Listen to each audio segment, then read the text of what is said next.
Hi friends, ನಿಮ್ಮೆಲ್ಲರ ನನ್ನ YouTube ಚಾನಲ್ಗೆ ಸ್ವಾಗತ. ಇವತ್ತು ನಾನು ಸಿಂಪಲ್ ಒಂದು ಫಿಶ್ ಕರಿ ಹೆಂಗೆ ಮಾಡೋದಂತ ತೋರಿಸ್ಕೊಡ್ತಾ ಇದ್ದೀನಿ. ಒಂದು 4 ಸ್ಪೂನಷ್ಟು ಎಣ್ಣೆ ಹಾಕ್ಕೊಂಡು ಸಾಸಿವೆ ಸಿಡಿದ ಮೇಲೆ ಸ್ವಲ್ಪ ಕರಿಬೇವು ಸೊಪ್ಪು ಹಾಕ್ಕೊಳ್ತಾ ಇದ್ದೀನಿ. ಕರಿಬೇವು ಸೊಪ್ಪು ಹಾಕ್ಕೊಂಡು ನಾನು ರುಬ್ಕೊಂಡಿರೋ ಮಸಾಲನೂ ಹಾಕ್ಕೊಳ್ತಾ ಇದ್ದೀನಿ.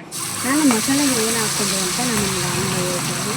ಇವಾಗ ನಾನು ಫಿಶ್ಗೆ ಬಂದ್ಬಿಟ್ಟು ಉಪ್ಪು, ಅರಿಶಿನ, ಖಾರ ಪುಡಿ ಹಾಕಿ 1 ಅವರ್ ಮ್ಯಾರಿನೇಟ್ ಮಾಡಿ ಇಟ್ಟಿದ್ದೀನಿ ಫಿಶ್ನ.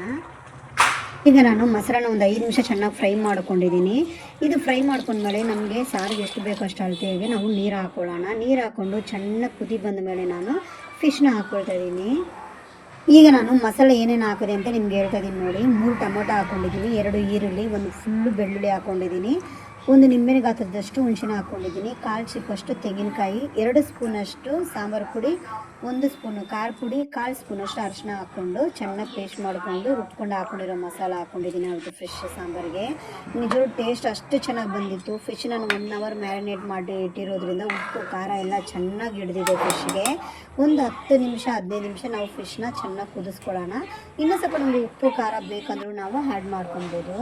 ಇದು ನಾವು ನಿಧಾನಕ್ಕೆ ನಾವು ಆರಿಸ್ಕೊಂಡ್ರೆ ಸಾಕು. ಬಿಸಿ ಬಿಸಿ ಫಿಶ್ ಸಾಂಬಾರು ರೆಡಿ ಆಗಿದೆ. ನಿಜವಾಗ್ಲೂ ಮುದ್ದೆಗೆ ಸೂಪರಾಗಿತ್ತು, ಮುದ್ದೆ ವೈಟ್ ರೈಸಿಗೆ. ಫ್ರೆಂಡ್ಸ್, ನಾನು ಕುಕ್ಕಿಂಗ್ ಕೆಲಸಕ್ಕೆ ಹೋಗೋದು. ನಾನು ಕುಕ್ಕಿಂಗ್ ಕೆಲಸ ಹೋದ್ರಿಂದ ನಾರ್ತ್ ಇಂಡಿಯನ್ಸ್ಗಳೆಲ್ಲ ಸ್ವಲ್ಪ ಶುಂಠಿನ ಜಾಸ್ತಿ ಆ್ಯಡ್ ಮಾಡ್ತಾರೆ. ನಾನಿದ್ರ ಶುಂಠಿ 1 ಚೂರಷ್ಟು ಹಾಕಿಲ್ಲ, ನಾನು ಜಾಸ್ತಿ ಬೆಳ್ಳುಳ್ಳಿನೇ ಹಾಕಿರೋದು. ಟೇಸ್ಟ್ ಮಾತ್ರ ಅಷ್ಟು ಚೆನ್ನಾಗಿ ಬಂದಿದೆ. ತುಂಬ ಸಿಂಪಲ್ಗೂ ಮಾಡ್ಕೊಬೋದು. ನನ್ನ ರೆಸಿಪಿ ನಿಮ್ಗೆ ಇಷ್ಟ ಆಗಿದ್ರೆ ಶೇರ್ ಮಾಡಿ, ಕಮೆಂಟ್ ಮಾಡಿ, ನನ್ನ ಯೂಟ್ಯೂಬ್ ಚಾನಲ್ನ ಸಬ್ಸ್ಕ್ರೈಬ್ ಮಾಡಿ.